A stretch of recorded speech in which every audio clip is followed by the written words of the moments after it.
Hello and welcome to Nerdarchy for Nerds by Nerds.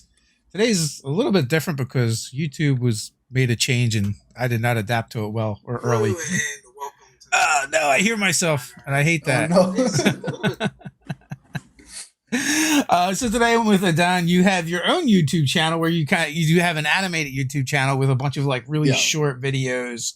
So like if you want to go over there and lose yourself for like a day or two because you got a bunch of videos as well. yeah, It's like yeah. I really, got a it's a lot. trap, right? Because you're like, I'll just watch this 30-second video, right? And then before you know it, like 3 days have gone by and you've watched the whole Yeah, channel. yeah. You watch the whole 30-second like playlist, and you go like, oh, there's a 3 minute playlist, and you watch all the 3 minute videos, and then you start watching the live streams, and before you know it, you're a Yeah, fan of my channel. that's how it gets you. That's how I get you. It's insidious. Yes. But I mean, that's awesome, man. You're down in Argentina. Yeah, the South America, Argentina, exactly. Yeah, which is cool. It's so warm and sunny. Oh yeah, it's super sun. It's summer right now. It's like Yeah, very, very hot. So I mean, like in the natural sunlight is very nice and all, but it's so hot right now. yeah. It's like winter over there, right? It's like the opposite. Yeah, yeah, it is. It Yeah. is like winter over here now. Um, well, honestly, I like the cold. I hate the heat. Yeah. But a big portion of my heritage is Scandinavian, so Oh, my people's like the cold, not so much the heat. And the problem with the heat is like you can only take so much clothing off, right? And yeah. then you're done. You can always pile more clothes on and crank up the heat. Yeah, and well, the heat is like it's very hard with the heat because Yeah, if you don't have like a cooler, like a air conditioner or something, then yeah. you're done. You're done. But if you are in the cold, you can always like get something to put over yourself. You can always burn something if you need to. Yeah, I yeah. feel like I feel like the only reason I like the heat more than the cold is because when it's very cold, it's very hard to draw because your hands get kind of numb with the cold. Yeah, I guess So that's true. That yeah, is true. with the heat, it's like oh whatever. I can like wipe my sweat away. Who Yeah. cares? I can drink. I have a bottle of water with me and I can draw all day. It doesn't really affect me that much. So But how yeah, is the D&D scene in Argentina? it's very obscure. It's very separate. Like it exists and Yeah. it has existed for a while, but it's you need to be very lucky and get like a friend that and you have to Yeah. mention D&D, and they have to be like, oh, you want to join us? And I was like, yeah, sure, of course. Like getting to play a like an IRL game is super hard. They're very obscure. There are only a few handful of places that actually like have like games happening on the store, Yeah. and then you buying dice is super expensive. It's like it's very difficult. If you're doing it online, you have a lot more options. And if you speak English, you have the world. Basically, it opens up. All of a sudden, everyone plays D&D. What you described is basically what it was like to play D&D when I first started, Hmm. minus the internet. So Yeah. Well, I mean, I have an edge over like the OG people that had to actually work hard to play. yeah, Because I like cannot, yeah. the way you got into it when I was a kid, I feel like is like somebody's older brother like recruited you. Like that's how you learned to play. And like maybe you would get a good DM, maybe you wouldn't. Like But it was just you luck of the wouldn't draw. know. You wouldn't know. You would be like, it happened to me. Like my first DM was really great, and I was very lucky that I had a very nice DM. Like they cared about the players having fun, because Yeah. my second DM was terrible. I got a second DM that it was like in a gameplays, the very obscure gameplays that no one fucking knows. And I Yeah. went there, and he was like, "Oh, no, you can't do that. Your character wouldn't do that. Your character has this alignment." It's like, yeah, I understand, but my character is like changing. And the He's like, well, but I need to change your alignment then. It's like, yeah, okay, do it. He's like, well, but maybe I had an item prepared and I can't give it to you because your alignment changed. So you're gonna go for a while without a magical item. Oh He's my like, well, god. okay, I guess so. That you Whatever. just described like some of the worst GMs from the 80s. Yeah. And like it was very much could be like that, or Yeah. they were very combative as Oh God. and adversarial. So it was like you versus them. Yeah. Yeah, it was a different game back then. So Oh yeah.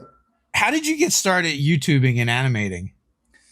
Well, I started animating basically by I used to watch House, which is like reading r slash, reading Reddits and making funnies. And I was like, oh, I can take clips of it and just kind of animate them, and it would be super funny. And I started watching Dingo Doodles and Puffin Forest, and I was like, I could do something like that, couldn't I? And I tried, and it went really well, and I had a lot of fun doing it. And I was like, well, I can tell a lot of stories now. What the heck? So I Yeah. started making D&D content. I and your channel is you said it was 2 years old, and you're Yeah, approaching 50,000 subscribers. So yeah, very congratulations. soon. Thank you very much. Uh, Man, I don't even know how long it took us to hit 50,000. Like, so we started back in 2014, and there was this the D&D YouTube scene was much different. There wasn't really a D&D YouTube scene. It was more like an RPG scene, where now it's really concentrated on D&D, and there's like tons of huge channels. Like a huge channel when we started was like 20, 30,000 subs. I remember those days. I've been Because on YouTube ever like for a while. I've been on YouTube, and did you ever watch Noah Atweiler Counter Monkey? no, because I learned English like a few years ago. I actually Okay, used to watch a lot of Spanish. Yeah. so he's still got videos up, Spoonie. And that's like one of the Mm, first YouTube channels like we encountered, and that's what kind of like convinced us to like, oh, okay, this is a thing. People are doing it because he had like 33,000 subscribers, and I was like, oh, okay. I didn't think anybody would actually care about D&D online when we yeah, started but doing people it. do. A buddy Yeah. of mine that doesn't play, right? He kind of was like my mentor for things online, and he's like, you should, you're a dungeon master. You should D&D Yeah. online, and I was like, nobody's gonna care about that. Yeah. That's how it starts though. And it's Yeah, very fun to talk to someone that has been doing this for so long, because you get an understanding that you're talking to someone that basically paved the way for people to do it, because someone has to start doing it. It is the people that are going to have the hardest time doing it, and like it's going to be very hard for their audience to adapt to the new content. So you're basically like one of the pillars of what will become what it is now. yeah. And Like if oh uh my god, yeah, if Spoonie would have kept doing it, because I don't think he was like very regular, and then he stopped. If he would have kept doing it, he probably would have been huge now. Like yeah, like Matt Colville, huge. Just because he was kind of funny and had this like really snarky like take on things, and we yeah. just basically tell D&D stories. But he was entertaining when he did it. Uh, Well, that's the thing, right? Like people like when you play it yourself, the story is super great. Like it doesn't matter what it is about. You're gonna have a great time. But it's that disconnection that makes a lot of creators not become big or not get an audience. Is because they think that no matter what they do, it's gonna be fun, and they need to understand that they need to make it more like consumer friendly, basically viewer friendly. Like like you love having a discussion with your friend like for 30 minutes about a technicality, but yeah, then when you put it on YouTube you need to take it out because people are just going to get pissed, and they're going to go away because they're going to get bored. And that's kind of, it hurts to say that because it hurts to admit that, yeah. but it's true. People are not going to find fun the little Oh, trust me, things that we you have. know. Like Yeah. it's funny, like the stuff that we put up that does well, and the stuff that we do that doesn't. We're like, oh, we're gonna do this like cool, great idea where we make something. It'll be super creative, and like nobody cares. Nobody cares. Oh boy. I have so many, like my favorite videos that I've ever made are some of the less watched videos I have on my channel. Yeah, Like by a long shot. Like I did one video that is called The Rogue Rushes In with or Rushed In, which has like almost 300,000 views, which is the most views that my channel has. And then I have videos that is called like the demon lord is too old, and that's my favorite video, like yeah. aesthetically and comically, and that is one of the least watched videos on my channel. So it's very weird how that works. I have no idea. I can put like weeks of work into a project, put it out, and no one cares. And then Yeah. I like fart a little video, and everyone's like, "Oh my god, that was so great!" And I'm like, "How does this work? How does this work? Someone, please." Yeah, like I said, we've been doing this for a while now, and I still have no idea what people want. That's the secret. No one knows. No one Everybody's knows. just You're like, spitballing. you'll do a video and be like, they're gonna love this one. This is gonna be Yeah. great, and no one cares. And then you Oh just my do a god. throwaway. It's like, oh, I need a piece of content to put up, and that's the one they love. Yeah. Oh, Uh, it's so weird. so so are you generally playing as a player, or do you do any DMing? I used to when I started because I had no confidence and I didn't know the rules. I was a player all the time. I was a forever player. And then recently I've become a forever DM. Yeah. I basically just run games for people that, especially because most of the people I'm comfortable playing with are South American. Hmm. And so they don't have a firm grasp of the rules as I do. And so they usually look at me and they go like, "Oh, you know more. You be the DM for now. Maybe in the future we will do it." And then they never DM. So I should stay the DM forever. And I've been running like 5 campaigns right now. I'm running, and I'm having a lot of fun with them. It's great. I wouldn't change it for the world. But at some point, I go like, well, I want to play a character now. I want to be a monk. Yeah, I just want to Yeah, play. I Well, just they want to did play make some as the changes monk. to make the monk slightly better Yeah, they in did. Tasha's. Were you able to get God, Tasha's? I know we kind of talked about it, and yeah. you're telling me like to get it in Spanish, it takes like a year. Oh God, yeah. Because the people I play with speak like most of them. I have a few games that are bilingual, but most of them only know the rules in Spanish. So the words you use for the attacks and the skills are different. And Yeah, so if you want to give them like a new subclass to play, you can't just give them the English version. You need to for the official translation, or you do your own translation and hope it's like it works. So you usually have to the book comes out, you wait like half a year until someone like translates it and sells it, and then you buy it, or you can yeah, buy it in English and translate it yourself depending. But I imagine most people don't really know English that well, so they have a hard time playing the game, which is kind of sad. yeah. Well, their English is probably better than my Spanish. So, Yeah. so real quick, Rebecca, absolutely, happy birthday, Leon. Uh, congrats, you're on the tail end of the tweens. Um, and why does Leon watch our show? Although we've gotten better, like we did a convention. It was like one of the first ones we did, and it was a first year convention, Philly's Games Con. It was actually pretty decent. We're like, we'll go and run some games. We piled in a room. We had this like one kid that played in all the games we ran that were D&D, and and he's like, I'm subscribed to your channel. And the dad's there. I'm like, why do you let him subscribe to our channel? Like, we were a little bit more rowdy back in the beginning when it was Yeah. when it was the four of us.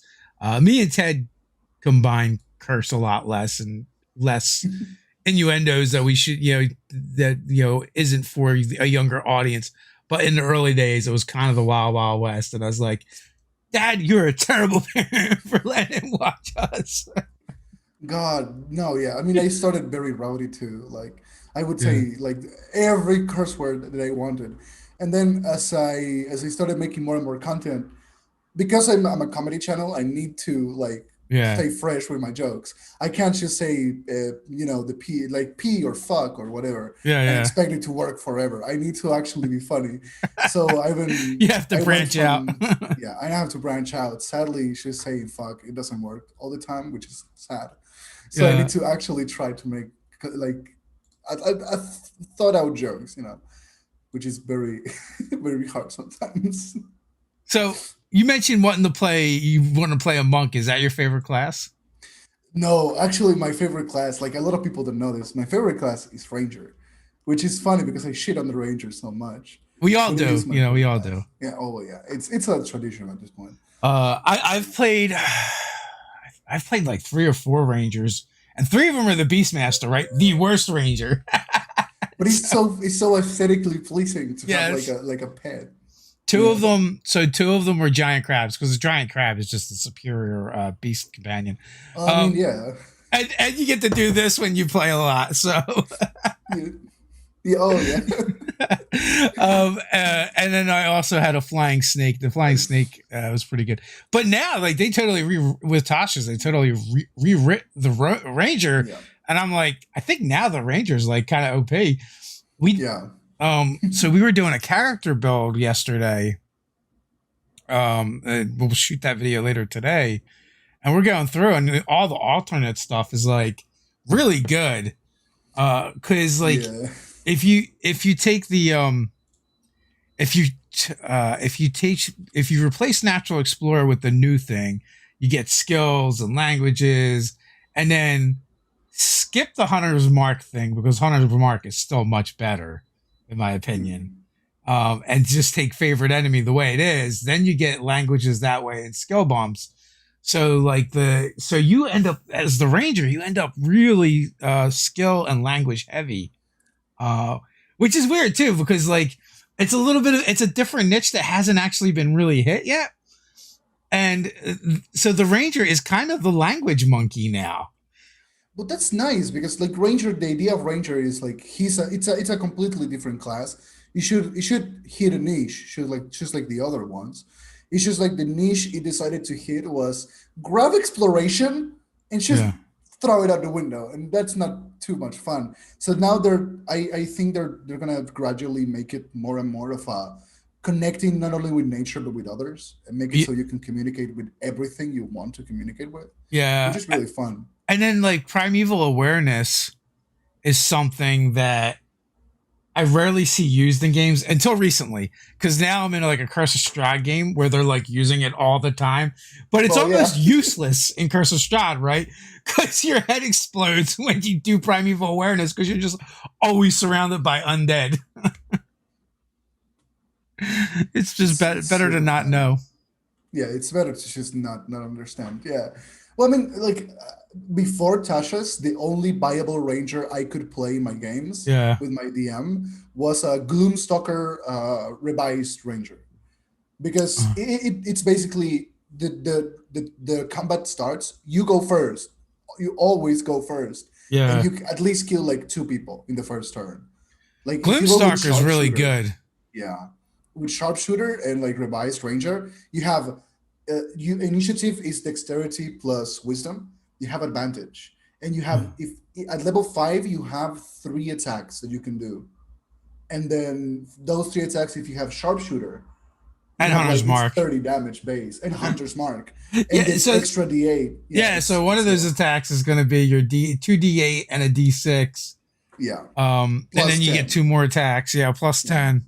So Rivers RPG channel wants to know what edition you started with. I started playing with 5th edition because it was the edition that my friends were playing, so it kind of just was chance. If they were playing 3.5, I would have started with 3.5. And then I tried playing 4th edition, and I didn't like it at all. I Yeah. could play it, but I didn't like it at all. And then 3.5, I tried getting into it. It was too complicated for my head, so I couldn't. I was the person that was in my group was like, you know what, guys? I'm gonna learn 3.5 and I'm gonna teach you. I'm gonna play 3.5 like big boys. And they're Yeah. like, don't do it. You're not gonna learn. We know you, Aiden. You're not gonna learn 3.5. And I Yeah. tried and I failed miserably. I But I did mean, it. you're a young guy too, so like, I mean, 5E's been out basically 6 years now, 6.5 years, I think. So, I mean, I would think like fourth or fifth would be the newest editions when you would have kind of got into it. Yeah. Third edition, you would have had to kind of gone backwards a little bit, or get into Pathfinder, which is Yeah. basically third edition as well. Um, are you were you able to find third edition in Spanish? No. Well, No, the only so things I can find in Spanish is 5th edition, which is the most yeah, popular so one. you're like, well, it was too hard, but you're also trying to learn it in a second language, and it's one of the most complicated RPGs that's been ever put together. Yeah. So I would not. Which is too much. They I, were, I had to actually, I got my dictionary and I had to use it, like the yeah, English to Spanish dictionary. And I had to use it because there were so many words I never even heard before. I It wouldn't feel was, bad if I had to learn to play any RPG, even the most simplest one page in another language. I would never learn it. So, yeah. um, so I would not feel bad about that at all. But now is 5E fairly accessible in Spanish? It is, yeah. It's one of the most, and it's very recent, I think, but Okay. it's one of the most translated ones. So even normal people, like normies, can actually get into it, which is pretty fun. The Yeah. problem is the accessibility right now. Like it exists, it's being done. It's just like no one knows about it, so no one looks it up, and it's not spreading like it should, just because there isn't like a consciousness. In America, even though D&D was like a nerd thing, it was brought up to public consciousness because of the Christian spook, like, oh no, it's the devil thing, don't do it. So people have heard about it before. And then when they hear about it again, they don't go, what's D&D? I don't care. Swipe. They go like, oh shit, I remembered it. It was a scare. And they open it Uh, up, they see what it is, and they go like, oh shit, it's actually kind of fun. And it spreads. Over here, like the consciousness of D&D never existed. So it's kind of like being born now over here. It's growing, which is great. so what about other RPGs? Over here, like that's the thing. Like over here, I would say Mutant. It's actually one of the most well-known RPGs over here, TTRPGs. What Like you what know is it what called? Mutant? I don't play it personally, but a lot of my friends in Spain played a lot. Mutant Year Zero. There you go. Okay, yeah. Yeah, it's basically a TTRPG where you're a mutant and you have mutations, and like your skill points are your HP, and you have to find like you find a toaster and it's an artifact Yeah, basically. yeah. It's like, I oh, a haven't toaster. played it yet. I've heard of it. I haven't played it yet. Yeah. Um, Oh, it's great. It's super fun. Very very nice for making like characters that you wouldn't make in D&D, just yeah, because the mechanics prohibit making something like that, which is great. It has so many superpowers. Like I got a character, you get your powers are random, and you have to make a character based on the powers you get. And it had the exoskeleton of a bug. It yeah, had super strength, and also I think I could attract things, metallic things to me. Like basically, I was a magnet, and it was super weird. It was super fun though.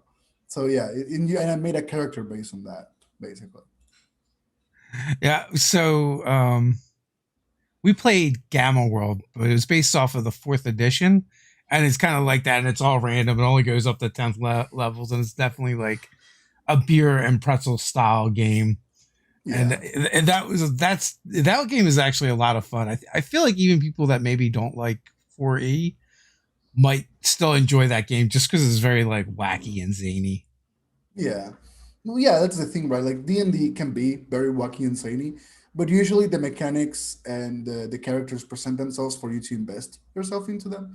And then Mutant is like it's a game where it's very easy to die. So you like, okay, I'm gonna do whatever, I'm gonna have fun with it. And Yeah. that, yeah.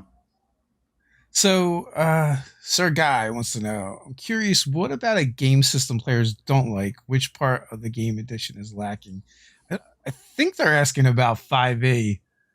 Um, I'd say 5e has done a good job of covering the bases that I feel like I want. Like I know some people would want like a more complex skill system, but yeah. Well, like it's a problem that I found with 5e, which is, and this is me having only experience mostly with 5e, is the spell system, especially with wizards, but in general, it yeah, feels like it's very pre-made. And once you have experienced most of it, you kind of go like, well, I wish I could like make my own spells and like, like do yeah, my own thing. And the game is not very friendly with that. It doesn't have any things the DM can follow beyond just like what levels they could make him, and general changes to a already like aesthetic changes to a spell. So and it's they you have just to handle added all that. that. Like as part, I mean, we had been doing it in our own games for a while, Yeah. for a long time Oh, anyway. oh, same. Yeah, it hasn't stopped me. But now the thing is like it's hard to talk about stuff that bothers me about 5e because Tasha's fixed so much of it, and so it's like, oh, what can I complain about? Come on, there has to be something I can complain. It's Yeah. the easiest thing in the world. Complaining. Come on, I'm great at Well, it. the worst thing about Tasha's to me is people that watched our videos are going to think I'm going to say something different, but I'm not. I am uh, going to say is the fact that everything comes out as a UA. So like, there's no like cool Yeah, surprises, right? Uh, yeah. I it's mean, yeah. So you've seen it all in UA. So that's my only real beef with it. I mean, there's some things that I think are silly, like the origin stuff with switching around your stats, and I'm like, well, I yeah. don't I know, just mean, get rid of them. Just get rid of the yeah. bonuses. I think Change like the what all they right. should have done instead of letting you change the stats of the races is grab those stats that races have and give them to classes. Because for me personally, it makes so much more sense What they do that in someone that Pathfinder. has, yeah, well, yeah, because it makes sense, right? Like if you have been training to be a barbarian your whole life, it's because you're a barbarian that you have the stat changes. It's not because like your race could have like abilities, special abilities, and like Yeah. shortcomings. I think they should expand on the shortcomings of races. You know, like because goblins or kobolds have some sensitivity, but they have pack tactics. You know, I think every race should have a bonus and a shortcoming when it comes to like their abilities they have, and the stat stuff should be relegated to the classes themselves. I think it The makes a lot more sense. well, I actually like the way Pathfinder 2e does it. It's like you have your heritage, your class, and I guess like a background, and they all give you different bonuses, right? And usually it's like they'll give you one static bonus and then one you can put where you want from those like different categories. Actually, yeah, that's really great. If your background, you know, or heritage gives you like a stat bonus, it grabs backgrounds and props them up from like, oh, you want an extra skill, you can get a background to actually this is important. Think about Yeah. your background. Yeah. Yeah. Choose a nice background. Yeah. Yeah, it does kind of all it does all that. I mean it's another level of complexity, and like if you're trying to optimize a character, you really have to know how all those choices synergize together. So it Yeah. requires a bit more mastery. Well, But but it that's fun for the people that want yeah. to master and make like a complex class that is like optimal. That's super fun. It's like, oh yeah, this gives me plus one strength, but it makes me good at cooking fish. But this one gives me plus one strength and makes me a master of grappling. So I'm gonna take the master of grappling one, you know, stuff like that. But like I was very skeptical when they came out with Pathfinder Second Edition. I'm Yeah. like, I don't know. You're making a second edition of a game you made off of somebody else's game, and one of the reasons that people liked that game is because it was like really complex compared to where D&D was going. So now, like, how do you appease those people and kind of keep all those elements, without and streamline at the same time? And Yeah. I feel like they did a pretty good job of it.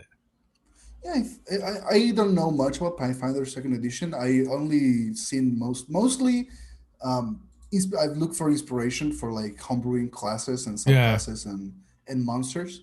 But for what I've seen, it's actually really fun. Like it has some interesting not mechanics, but like interesting aspects that it touches on that I think D&D could do better by looking into. Because I appreciate how simple 5e is, but I wish they had a little bit more complexity. Like if Yeah. like optional complexity, So you know. I guess so. I guess the point I was making is like I like the way they're doing stat adjustments. To Yeah. me, just going, oh, just put them wherever you want seems odd. It's Yeah. like seems like it's so bizarre. It's just like for the min maxers, really, because it's not like I hear people. Well, now I can make the character I wanted to make. I'm like, you could have made them before. It would Yeah. just took you a couple more levels to get those stats that you want maxed out to be maxed Yeah. out.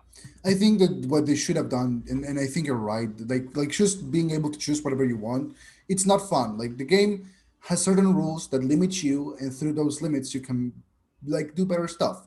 You know, I think they should have made it more player friendly. As in, if you choose barbarian, you know, you could have a choice between two con and one strength, or two strength, one con, or maybe you can choose like 2 points in con, or one in con, one in strength, one in dex. Yeah. You know, like make it malleable, but put a limit so people can't like do crazy builds like will break your game. Well, Just yeah, also they do this weird thing where it's like everybody can have this way to attack with their best stat, yeah, right? Like all the time. So and they do it in certain classes, but not in others. Like the ranger is still like a stat heavy class, and they kind of get penalized because you need a lot of good stats to be a ranger. You need dex, con, and wisdom, or you need strength. But then it's like con is still a factor, or dex is still a factor because you can't wear con heavy armor. wisdom. Yeah, but that's another problem with ranger. Like you know how ranger is always depicted as having a bow. It's because if you want to go with swords, like a big sword that you can Yeah, do, but you have to go with a big sorcerer who needs strength. But you Yeah. also need Dex for the Armor armor, and class. you need Con for your life because you're gonna be in the front lines, and you need Wisdom because Yeah. you're gonna be using your spells, right? So it's a whole thing. It's Yeah, so yeah. dumb. So my thing is like I'm not so much like salty about moving the stats around. I'm like they could have just did it a better way. Remove the adjustments and go, well, here's the new array and it just has 2 16s in it. Cuz that's what we're really talking about. Like how can you give a character 2 16s?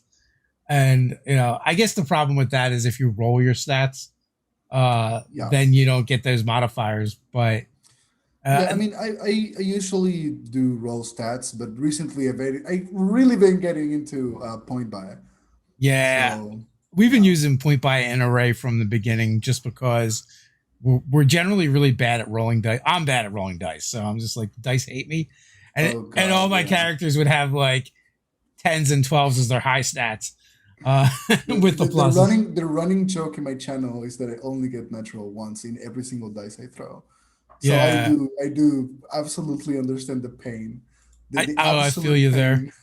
Yeah. I played in a Pathfinder game a couple weeks ago, and I was rolling. I was rolling my dice the first set, first for the first game, and I don't think I rolled over like a 12.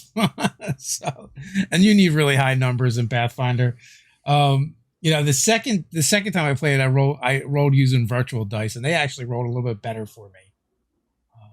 The machine doesn't know about my curse, but the physical dice Yeah. do. Yeah, the curse can't follow you into the virtual realm. Yeah, yeah, that is one of the plus sides. My curse is analog; it's not digital. So This is yeah, analog. yeah, I don't know. So I guess in our games we'll probably let people do it. When we do our character builds, we probably won't use it. Um, and it gets weird too because some races are so much better than others now. Oh Half elf yeah, and oh mountain my dwarf. God. I mean, come on, man. Like, well, I mean, you have best example is elves. Like, elves Yeah. are so much like they live longer, they have more skills, they have more stat. Like, come on, man. What else would you want to give in a free wish when they start a game too? Like, holy shit! And then you Do have you, like halflings. what race do you like playing? I really like playing Aracocras just because of the flying because it's fucking broken. So But we did a video on like ways to die that didn't involve your hit points. And that's when we realized Eric Croker's only lived to 30.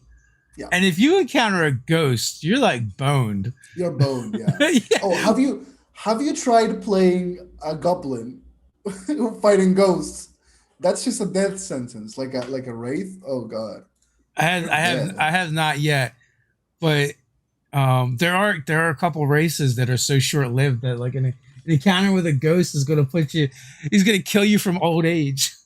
Yeah, yeah. And then you have Goblins other live like races up to like 50 years. then Yeah. you have other races like the elf. They're like, whatever. Whatever. Yeah, sure. Oh, I got older for 50 years. Oh, whatever. It's okay. It's I'm just like I'm a still young. yeah. It's like 1/16 of my life. It's okay. Now, and that would have been Um, really brutal in earlier editions because in earlier editions that would affect your stats.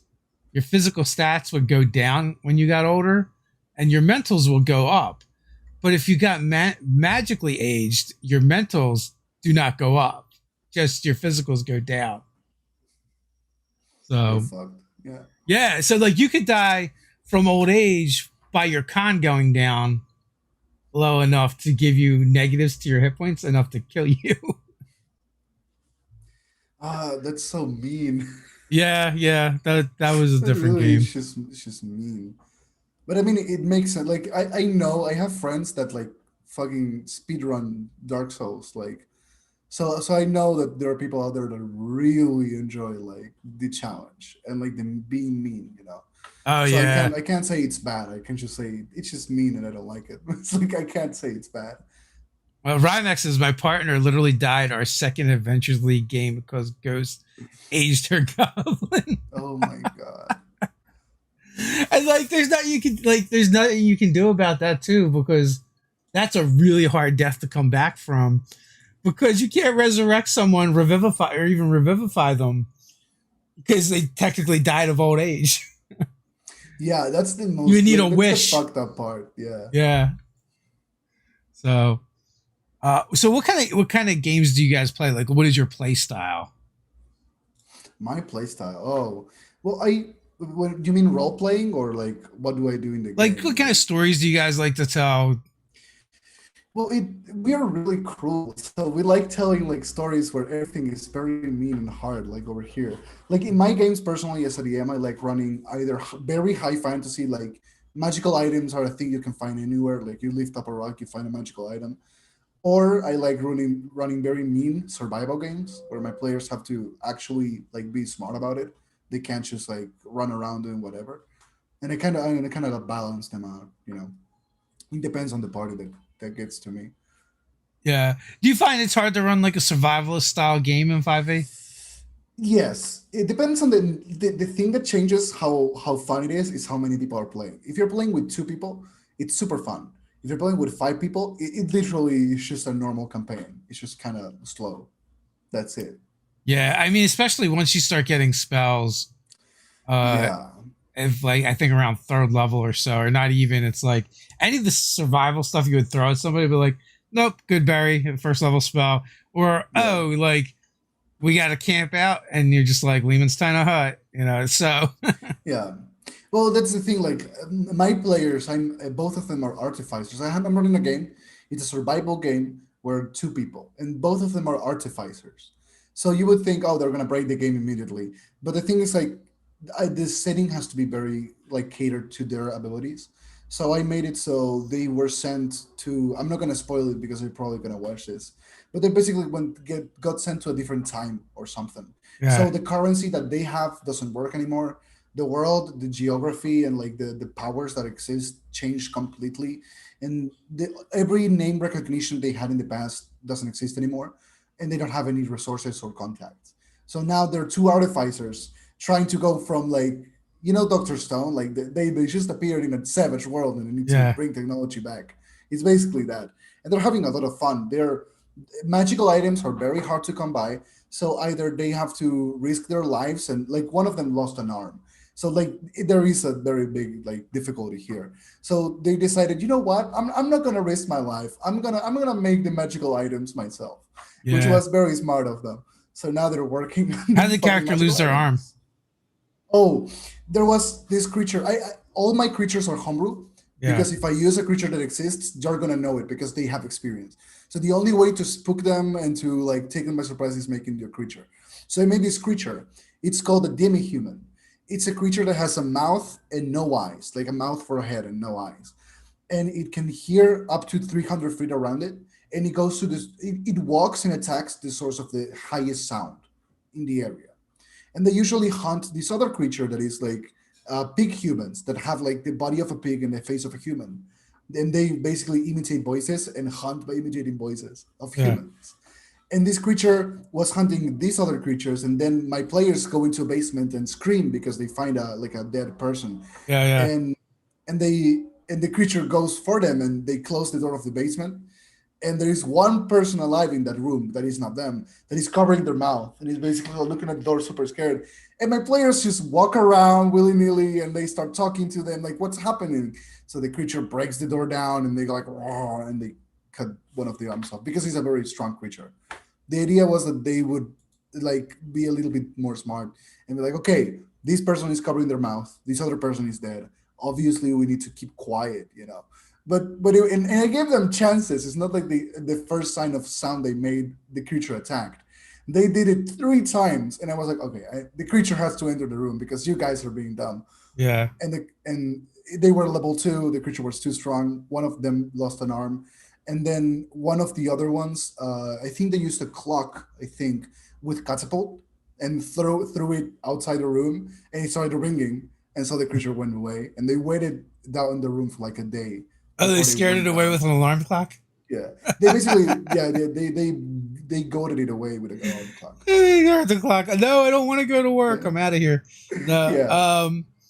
In first and second edition, do you know what that creature would be? No, no idea. It was just an orc. In the earlier edition, orcs just looked like pig people. Oh They had the shit. snouts, they had pink skin, like they're completely different. They changed. It is around third edition they started changing them. to the the green skin versions of now. Yeah, but if you look up the old second edition and first edition art for the orcs, you'll see that they were completely different.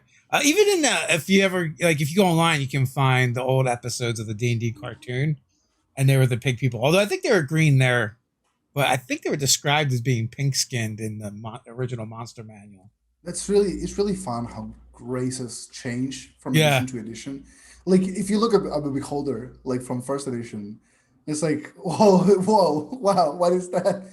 It's like a rock with an eye. It's like a big rock, like it has like craters, like a dry yeah, rock yeah. with an eye.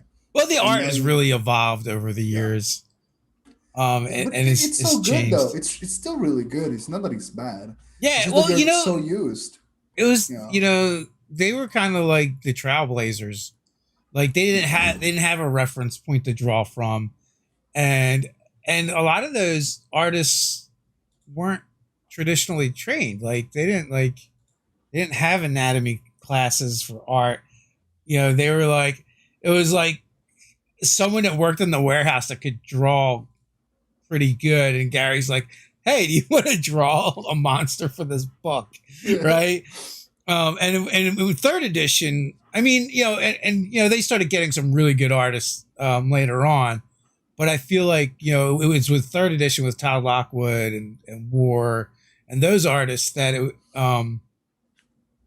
it started getting modernized, where they're like looking at, oh well, what's the anatomy of this creature, and they would start looking at the anatomy of real world monsters or animals and kind of incorporate that into how they did did things, and really changed. Like if you look at the third edition dragons compared to previous editions, Yeah. it's like it's a Well, completely different. that's the interesting thing. I think it's very fun to when you create a monster, like think, okay, but how would it actually work? You know, because you can make magical monsters that are like whatever, like a super crazy shit that doesn't exist. But if you really want your players to like be ingrained in the world, you need something that they can look at and be like, yeah, I can see that existing. Yeah. When you were talking about your player losing their arm, it made me think about the game I played at D&D in the Castle. GM Tim was our GM the first year. Fantastic GM. Yeah, you can find GM Tim on Instagram and Twitter and social media. But one of the players, like, we found this like beam of light in this cavern, and they stuck their arm in it, and it turned their arm into to a skeletal arm, right, Of course. from the elbow down, and it worked, and it was fine. It was just a skeleton arm, Yeah. which is okay. Well, then we started getting chased by a horde of undead, and when we went to leave the cavern, there was like a field that wouldn't let undead out, so his arm got stuck, It's like and we had to like cut off his shouldered up. arm. Oh my god. We had to cut off his arm, so he That's played so great. I know, That's so he so played the rest of the great. campaign, and he didn't have an arm That's so because we had to great. cut Like it off so he could get out. your your player is being stupid. You make them think, oh, you got a cool thing because you were stupid, and then Yeah. they're going out and you're like, actually no, actually I'm gonna punish you for doing that stupid thing. But I hope you felt great about it. You got a cool arm for a few sessions, but now I'm gonna actually punish you, which is great, and I love it. Yeah. So Well, my yeah. players actually did something stupid like that too. In a high fantasy campaign that I'm playing, the sorceress died, and she didn't want to die. So a lich that has been playing like behind the scenes for a long time goes and he's like, okay, I can save you. I have a way of saving you right now, but in exchange, I want you to let me use your name in a contract, like your soul in a contract. And she was like, okay, but I wish to go back to the beginning of the day. And I was like, okay. And she got into a loop where she would begin the day not knowing what happened, Yeah. die, and go back to the lich. And at some point, the lady was like, okay, look, holy shit, you keep doing the same thing. You can't keep doing the same thing. And he had to explain that the loop was happening. And she was like, oh, okay, well, I mean, so yeah, it was So Groundhog's Day. yeah, Groundhog Day, but they never learn. Basically, it was great. So Groundhog I Day. If you never learn. yeah, oh my god. Yeah. but you can't remember.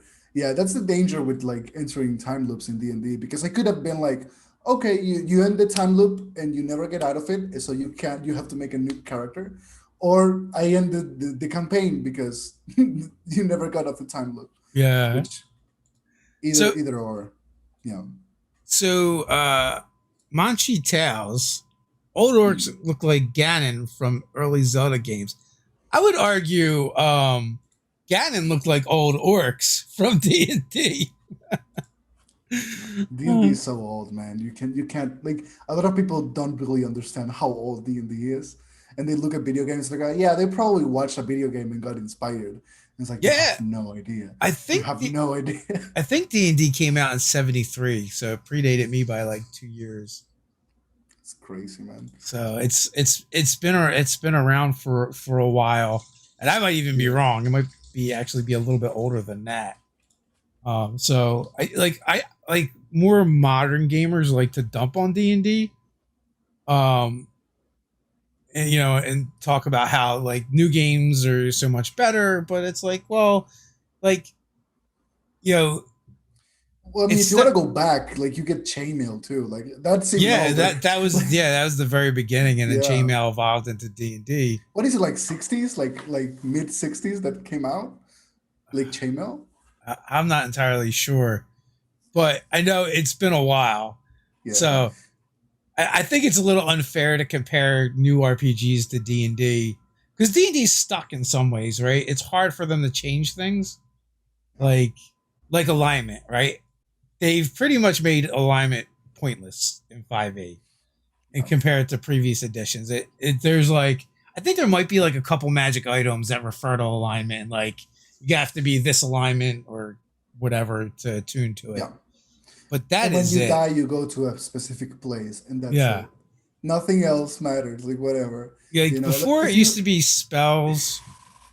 spells. Wait, When spells were alignment based.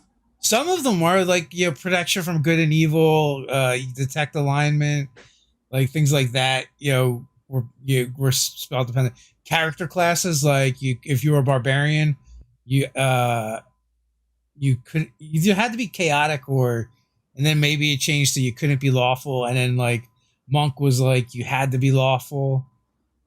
Druid was you had to be some form of neutral, and in the very beginning, like druid was like you had to be true neutral. So yeah, so like it meant a lot more. So at this point, I'm just like, just get rid of it. Yeah, either get rid of it or like put special guidelines for DMs to follow or to understand better how to use it.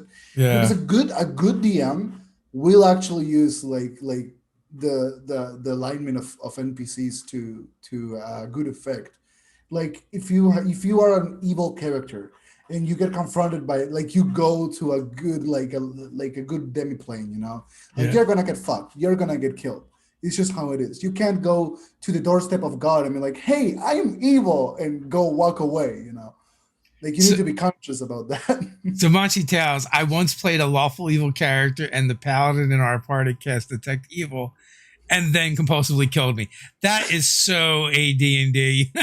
Like, I Yeah. remember we were playing. And there was this kid that played with us. We called him Psycho Mike. Or his name was Michael. We called him Psycho, and he's like, I don't know. He was like, he reminded me of Stimpy from Ren and Stimpy, right? Because he's just this, and he's this little, he was just this little skinny kid that was like 98 pounds soaking wet, maybe, and he was super smart. He ended up actually joining the Marines. I think he like had Oh something to shit. prove, right? But like we were playing, and it was third edition, and we had found some orcs, and we like killed the warriors, and it was like the women and children were left, so they tried to flee by him, and he had the feat combat reflexes, so you could get more attacks of opportunity, Oh my and he just cut god. them down as they ran by. I was like, I don't even think the GM made him roll damage. He just made his attacks, and they just like murdered them all. And the rest of the table was just like completely horrified. He's like, "What? They're evil. They're orcs. They're evil." and he was a paladin. Yeah, of Um, course the paladin would do that. Oh my yeah, god. lawful stupid. Like that's Yeah. that and like that's like that is like kind of like the perfect example of Yeah. Well, that's the thing, the right? problems Like with alignment. like morality is so subjective that when Yeah, you put it into a game, you are bound to have like the stupid variants of your alignments. You know, like I did a chaotic neutral video recently. Like it's the last video I made. Like I uploaded yesterday, yeah, and it's basically it's named chaotic neutral in a nutshell, but it really is how people play chaotic neutral, which is chaotic stupid. You know, you give a baby a lollipop and then you throw it off a cliff because whatever. You know, you felt like it, yeah. In my which is games, more I like chaotic. always equated people that played chaotic neutral with people that just didn't want to pick an alignment and they Yeah. wanted to do anything, right? Yeah. Because I feel like chaotic neutral to me feels very fey, um, Yeah. and or you're just kind of crazy.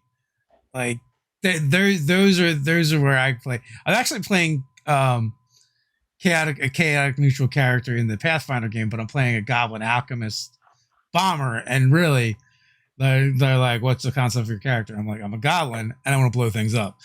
It's very simple. And like I think like that's the chaotic part, and then like neutral good or evil is your tendencies. Like I think that part is most of like what your objectives are or what the results of your actions are based compared to like the morality of the gods. You know, I Yeah, think that's the best way of doing it. So you can like if good for the gods, good is like doing good stuff, right? What is good, what is bad? So complex. I think you need to sediment it like gods decide what's good and bad, and at the end of the day, you're gonna die, and gods are gonna judge you based on their morality, and that's what you need to go by, basically. Because if not, it's so open that you can never really like pin it down 100%. yeah. I always looked at alignments like a dimmer switch, right? Where like there's a gradient, right? Like your alignment is like your default setting, but like I feel like there's a range, there's a spectrum. You know, Yeah, it's like just like autism isn't just a thing anymore. There's the autism spectrum. I feel like alignment is like that too, where you're not just this one thing. Like whatever you set your alignment to, that's kind of like that's your default, and you're kind of like your yeah. homeostasis for this particular Yeah, but character's you can't personality. let like whatever like because if you're DM or you assigned it to your character, you can't let that define you. You know, like your character will evolve and it will change, and you need to go with it. You know, and if you are a very specific alignment, then great. But if you fall in the spectrum of it, that's great too, and you should play it to your heart's content. You know, like it Yeah, doesn't matter at the end of the day. like you could be chaotic evil and basically a sociopath, Yeah, except for towards this one person who you love, and you're like, you might as well be lawful good to them, yeah. right? And that's just, and then and that's why alignment is tough because it often gets played as like a character, or I find most people anymore just kind of ignore it anyway. Uh, Oh yeah, absolutely. I mean, unless you find an item that you can't use because of your alignment, people yeah, tend to forget. Yeah. You're like, I need to switch. So a while ago, Inkweaver asked, "Do you think that D&D 5e is deadly enough? Does the game being deadly or not affect enjoyment? I feel we're long past the idea of going into a dungeon, and may mean having to make three characters through it." Yeah, yeah. So I'll tackle this one and I'll throw it to you, Adan. So yeah, like when we first started playing, it was the game was played a lot differently. Kicking the door, kill the monster, take their stuff. And over the years it's evolved, it's become very much more narratively driven, as opposed to its origins, which was a war game. It was like, so it was a little more tactical.